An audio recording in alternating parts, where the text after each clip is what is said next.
Can I do strongman movements in place of traditional bodybuilding movements while keeping the goal the same, muscle hypertrophy? For example, can I do log press for shoulders? Can I do sandbag picks or Atlas stone loads or some carries for my hamstrings? Can I do farmer's carries for traps? Can I do heavy chain drags for quads? So I've been following a bodybuilding program for the past year, and I also enjoy competing in strongman competitions. So naturally, I have received a handful of questions about how I would suggest combining strongman movements with bodybuilding movements, or can that even be done? So I'll get the easy answer out of the way first. Yes, you can combine strongman with bodybuilding. If you enjoy it, do it. I admire people who find or get a lot of joy out of their training routines, their exercise routines. I admire people who want to train, people who get excited about working out, people who have fun with all this stuff. Too many people feel like exercise is a chore, something they have to do, and they dread it. I think it's an unhealthy view to have with exercise. So again, if changing a variable in your routine, like the equipment that you use, brings joy to your life, brings joy to your training session, by all means do it. Another example, if you're a garage gym gargoyle or a cellar dweller, and all you have is a barbell, some plates, and some strongman equipment, make use of that strongman equipment. Do some heavy stone picks for hamstrings, hammer on your shoulders and triceps with some log push presses, have fun with it. But for the rest of us who maybe train at a more well-equipped gym, the question should not just be, can I combine strongman and bodybuilding? Instead, you should ask yourself, is strongman training best for building muscle? So let's talk a little bit about building muscle. What makes a movement good for building muscle? Now, this isn't an extensive list. It's just a few things to consider. First off, if you're trying to consider or trying to figure out whether this movement is good for building muscle, the movement should have an eccentric and concentric portion. So a lowering phase and a lifting phase. This is a bit of an aside, but I remember years ago, Elliot Hulse was doing deadlifts. I saw a video of Elliot Hulse doing deadlifts, and I would see him drop the reps from the top. And I remember thinking, what is this, like some CrossFit thing? And I hated seeing it. Just aesthetically, I was like, gosh, that's not how you do deadlifts. And then finally, he made a video and explained, or he said in one of his videos, that he drops the deadlift from the top because he doesn't want his legs and his butt to grow any bigger than they already are. So he's eliminating the eccentric or the lowering phase of his deadlifts because he doesn't want to build muscle. He just wants to focus on strength. There is some truth to this. It's not completely made up. And when I heard that kind of started me actually believing that the concentric portion of a lift doesn't build muscle. It was only the eccentric portion.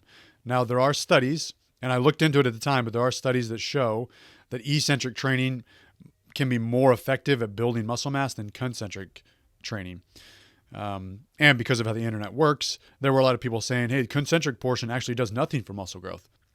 It's just the eccentric portion that builds muscle. And I actually believed that for a while, but thankfully I never actually implemented that into my training, because if you think about this for just 5 seconds, it's obviously not true.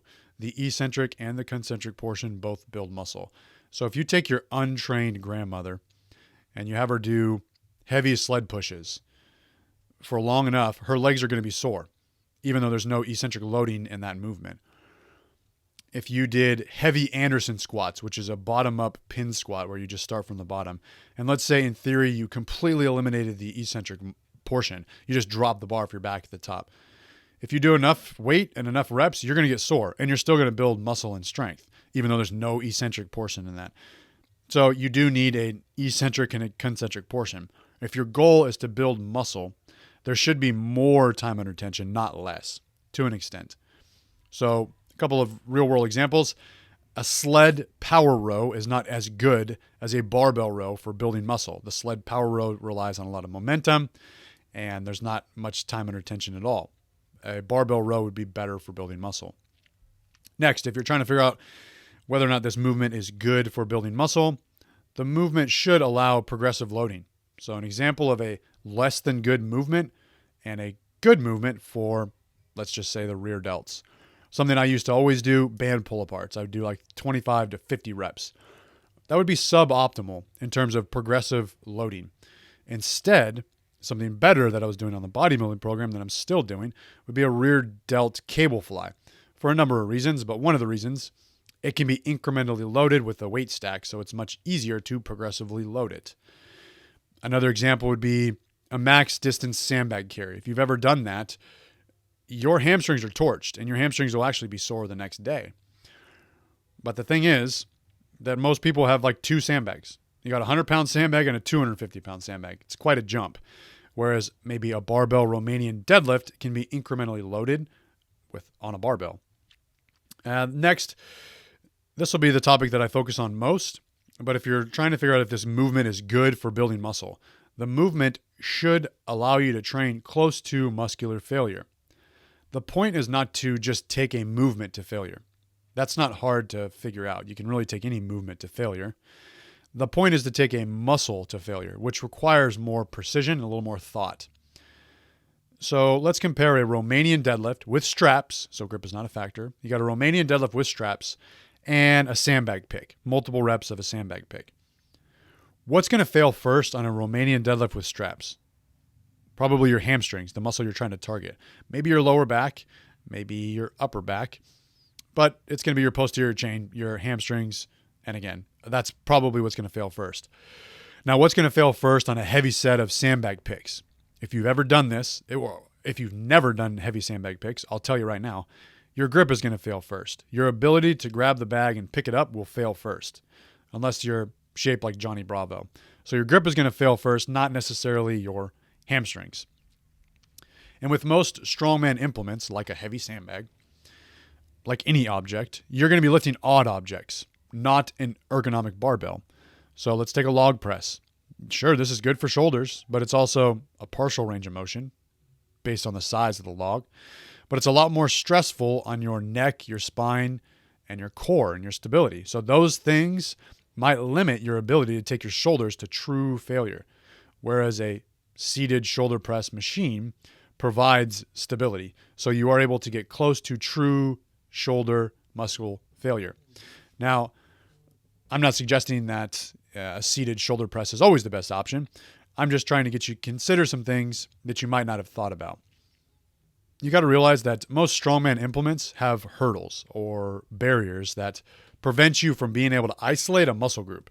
The object that you're trying to lift is big, it's awkward, it's got multiple edges, sharp edges, maybe it's smooth, it has no edges, and you have to use multiple muscle groups to lift it. A lot of times it's a full body movement. That's actually the fun part about lifting it. That's why so many people enjoy doing it. But it's also why strongman movements are not ideal for bodybuilding. So you've really got to sit down and ask yourself, why am I combining strongman with my bodybuilding work? Is it because you're just trying to make things harder? Because harder is not always better. That's not what she said.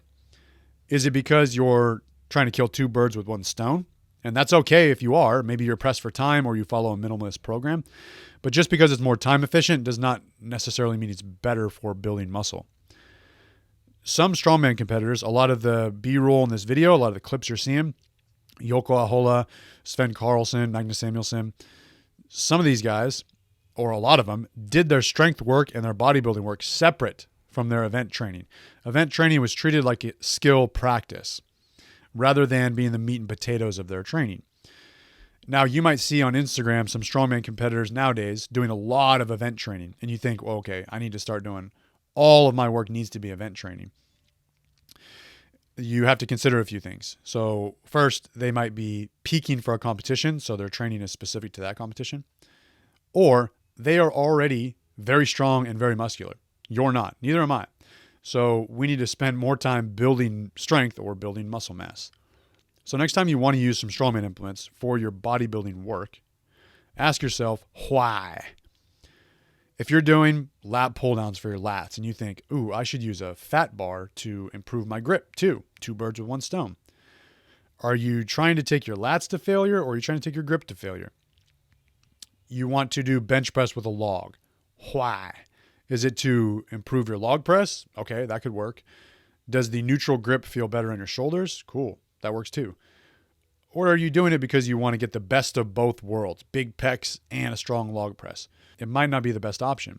So just sitting down and asking yourself before you program this stuff in your routine, ask yourself, what am I trying to accomplish with this lift?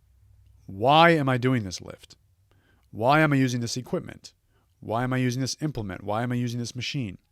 The honest answer to those questions can help you make better decisions regarding your programming. That's it. Thanks for watching, and always remember, tread on time.